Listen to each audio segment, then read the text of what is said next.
how would you define PTSD?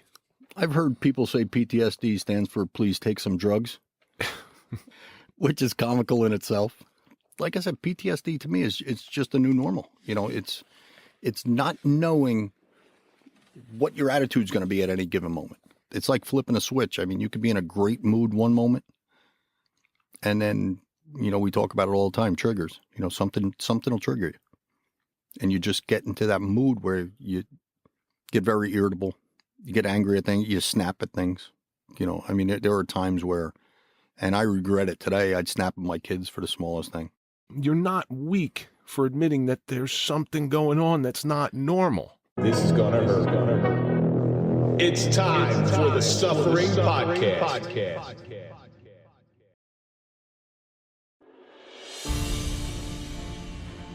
The key component to any law enforcement officer being the best version of themselves is through education. Sherry Alsup is a leader in providing that education to police agencies, preparing them for the all too frequent dealings with sexual assault victims. You've seen Sherry on episode 169 of the Suffering Podcast. She survived incest and almost daily sexual assault, so she comes from a place of experience and true understanding. Sherry has the intelligence, commitment, and compassion to open the eyes of those on the front lines, while providing the tools to effectively deal with a difficult situation. Sherry's instruction comes from experience and multiple certifications. Training with Sherry will offer on-site training, customized schedules, specialized instruction, tailored from a victim's perspective. You are going to hear Sherry's heart-wrenching but inspiring survivor story. Learn proprietary trauma-informed training techniques, uncovered victim-centered interview methods while earning continuing education credits according to your state guidelines. To be the best, you must learn from the best. Let Sherry also guide you through the delicate cases of sexual assault from a victim's point of view.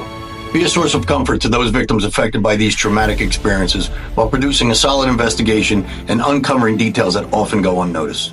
To find out more or to contact Sherry Alsup, go to sherryalsup.com. That's SherryAllsup.com.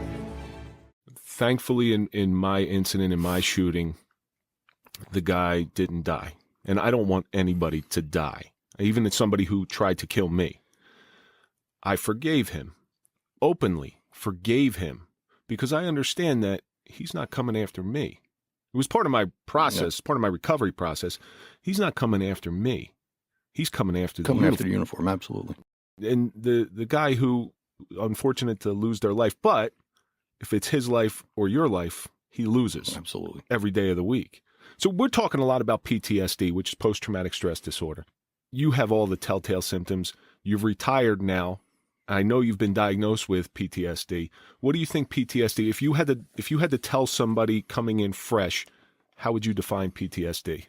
I've heard people say PTSD stands for please take some drugs, which is comical in itself.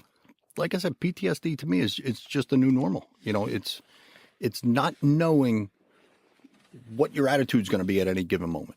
It's like flipping a switch. I mean, you could be in a great mood one moment, and then, we talk about it all the time, triggers. Something will trigger you. And you just get into that mood where you get very irritable. You get angry at things. You snap at things. There are times where, and I regret it today, I'd snap at my kids for the smallest thing. Your normal responses to things that should trigger you, or at least mine are different. And I'll give you a perfect example. Like if my kid does something that just irritates me, I'll snap. Yeah. I'll snap. It's better now than it was when after the incident initially happened. It was awful. Terrible. But then there's those incidents that really should upset me that don't. I'll give you an example. My father just died. He died, 2 weeks ago? I was like, okay. Yeah. All right, let's deal with it. And that was it. That was it. It almost feels like my emotions are a little bit out of whack. It's an emotional roller coaster, and that's one of the other things with emotions too. I mean, there's some things that you should get emotional about and you don't.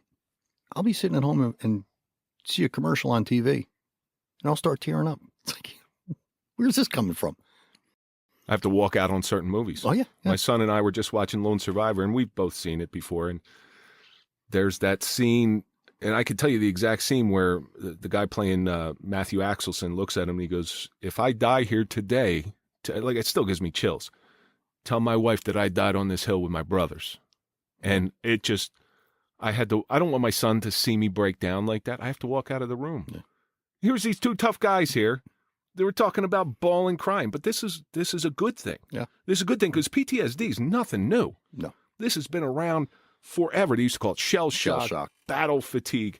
Yeah. My Uncle Duke was prisoner of war for 27 months in Germany during World War II. He came home.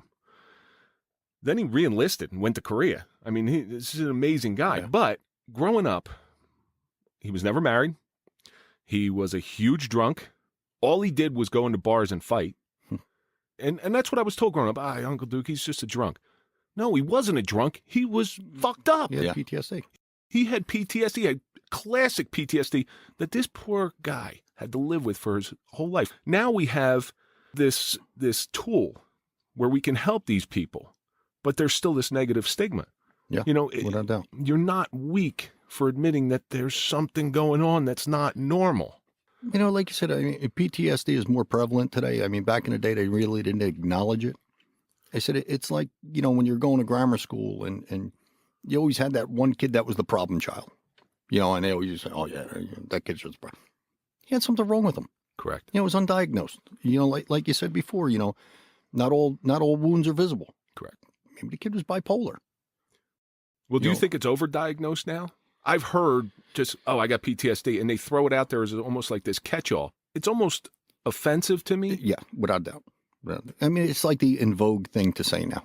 You know, it's like, oh, yeah, I got PTSD. I got PTSD. You know, I saw a car accident. Now I got PTSD. You can get it. Don't get me wrong. You know, and anything could set you off. Any kind of traumatic thing. I mean, like I said, in my career, any cop has seen more than they should see. Well, I look at your incident, what you just told, and if I could pick out one particular facet of what you said that gave you PTSD, it fits into my definition of PTSD. My definition of PTSD is going through a traumatic event, knowing, not feeling, knowing you're going to die and not dying. Yeah.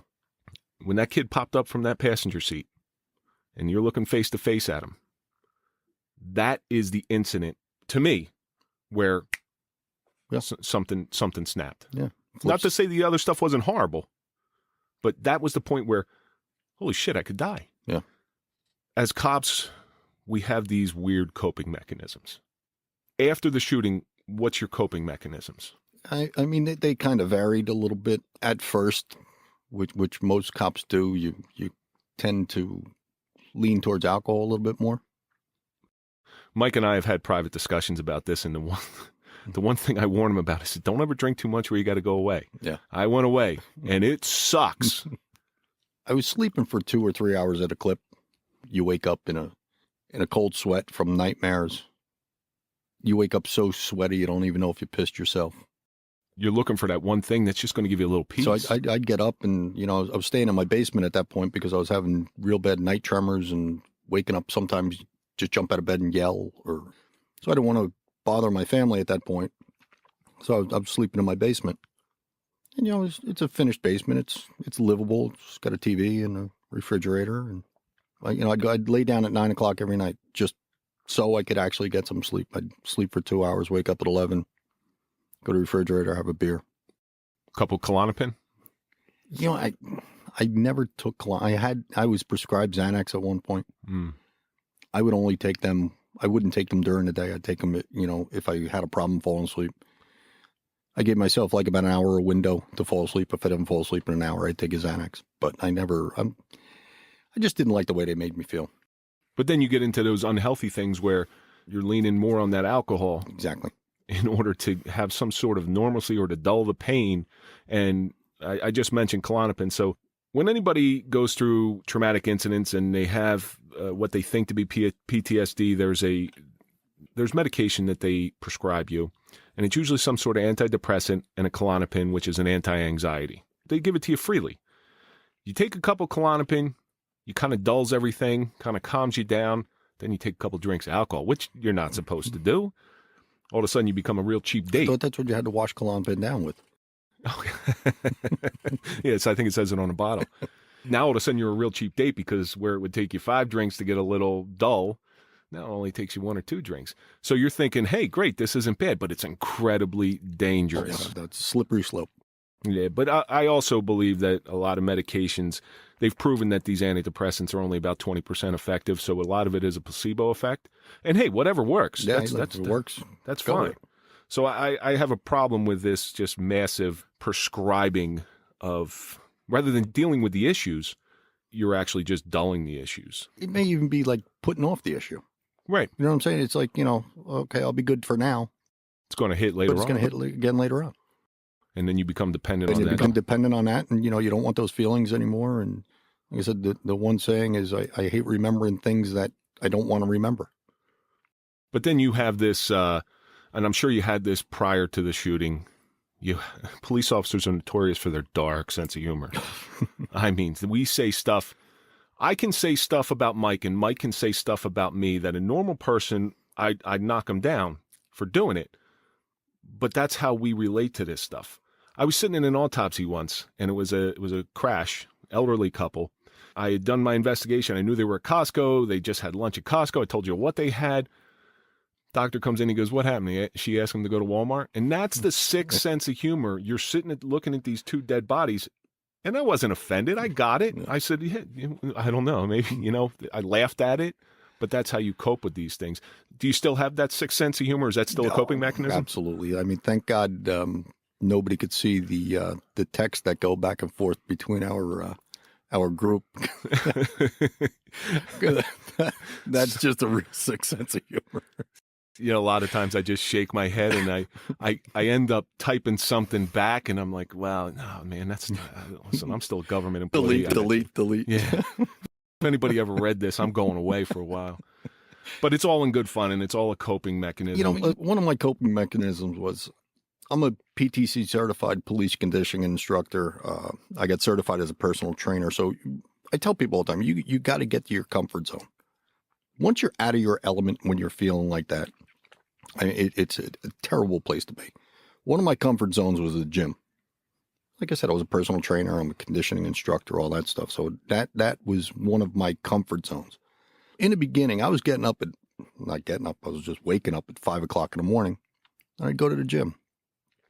But that's good you were still able to have that discipline, because that's something I lost. Then I'd come home. I'd take my son was still young back then. I'd take him to school. I'd go back to the gym. Come home, eat lunch, take a nap. Had nothing to do. I'd go back to the gym. I was going to the gym 3 times a day. I was in fantastic shape, don't get me wrong. Of course, me being the stubborn Italian I am, I overdid it and tore my rotator cuff. And the doctor told me after I tore my rotator cuff, he said, I don't want you to move it. I don't want you to do anything. He said, just get like movement with your arm back and forth. So me being the idiot I am, I said, that looks like running movement. So I went out and put a lanyard around my neck, held on to the lanyard. I went running like 2 days after surgery. Needless to say, I retore the rotator cuff. When I went back to the doctor after he called me an asshole about 10 times, they did surgery again. But that's the type of person that becomes a cop. Yeah. I had a knee surgery in college for football. You know what I did 4 weeks after knee surgery? Jumped out of an airplane. The trainer always used to say that's how I got range of motion back. But that's the mentality. Those are the people that become police officers. Like, you're not stopping me. Yep. No matter how bad it hurts. Going back to the shooting, though, that night, because you have some distance from it, you think you would have done. We live in a world of Monday morning quarterbacks. And I'm not trying to Monday morning quarterback, but since you have a little bit of distance, is there anything that you would have done differently? Like we said, the sick sense of humor that we have, I always tell people I should have made a left and not a right because I wouldn't have been involved in the whole incident itself.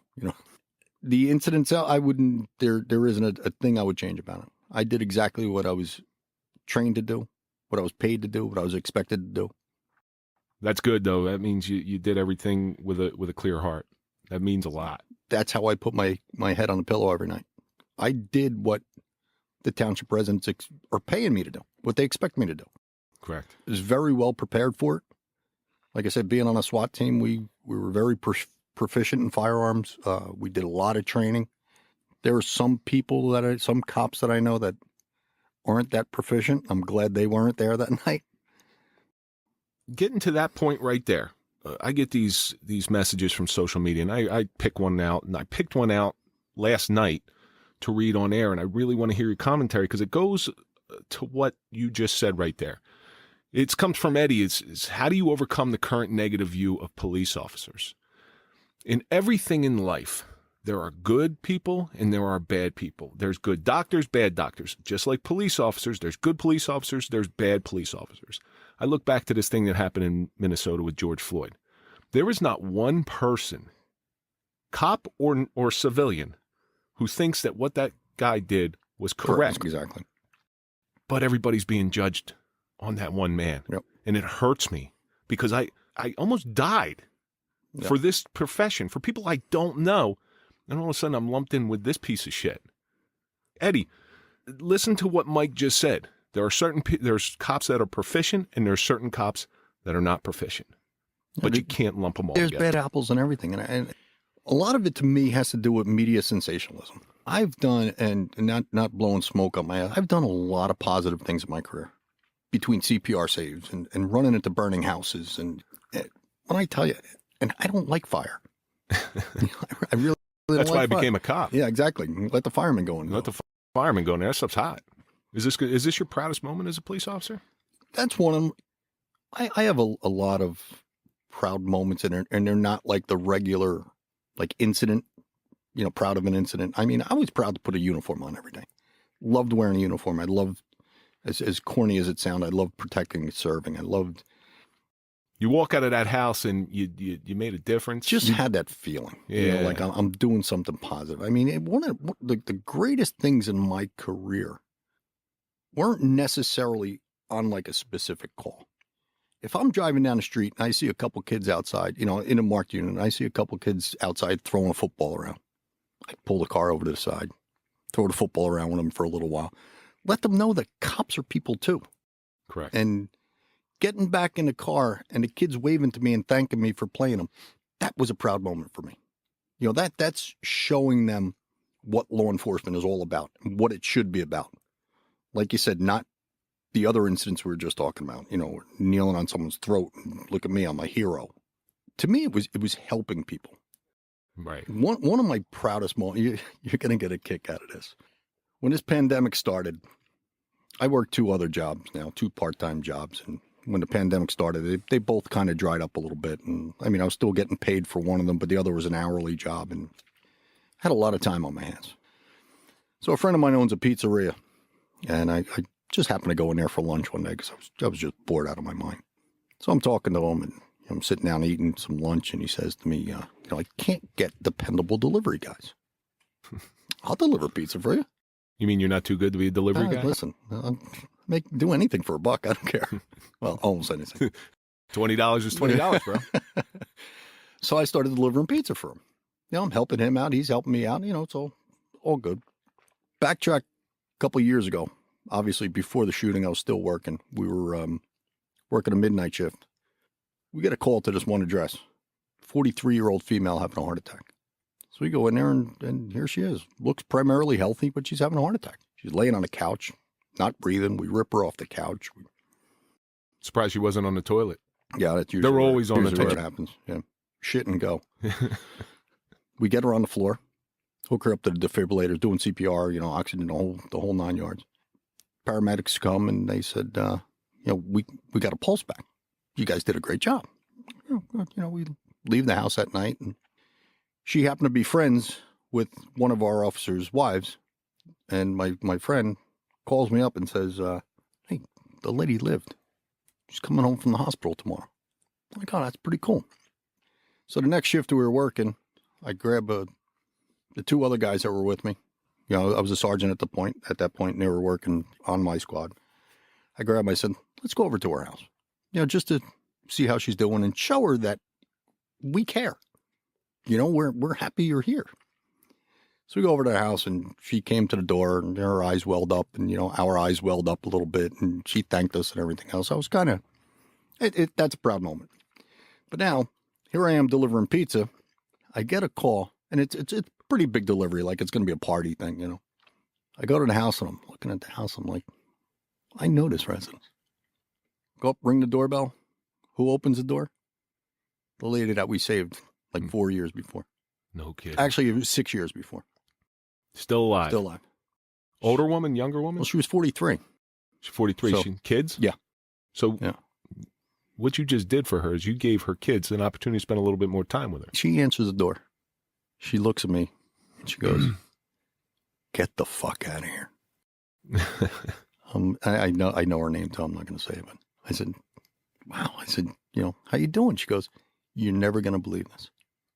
Tonight, we're having a party to celebrate 6 years that you saved my life." Wow. And what's the chances of the cop that saved your life, or one of the cops that saved your life, delivering pizza to your house on a night you're celebrating her being No kidding. that? I mean, that was deep. I just got back in my car and I was like, Well, you made a difference. it was almost like a setup. Like it wasn't really supposed to happen this way. You look around for the camera. Exactly. Well, I went on a call once where a mother was with her little kid and she was going to commit suicide. The little kid's about 4 years old. So I sat there and she wouldn't allow anybody to take the kid away. All the weapons were clear, but she wouldn't move. So I sat there and I talked to this woman and I talked to the kid. The kid's name was Mason. I'll never forget him for as long as I live. This is probably, it's probably 12, 13 years ago now. Now, mind you, after this incident, I would drive past the house. I'd see him outside. "Hey, Mason, how you doing? Hey, Officer Kevin, how you doing?" Little kid, very happy to see me, always remembered my face. Now, I look a lot different right now than when I was an officer. I got a long beard. I look like Father Time. I look like somebody that you'd give money to out on the street. No shave November's over. No shave 2021. So I'm in ShopRite, and I hear, "Hey, are you Officer Kevin?" Little kid's like 10, 12 years old. You're older than that probably. This kid, Mason, I didn't even recognize him because he'd grown up. Yeah. He remembered me. That's crazy. I went home with the best feeling because all of a sudden I made a difference in a kid's life. That's what we got into this job for. We didn't get into this job to get into shootings. They're unfortunate incidents, but we didn't get into this job for that.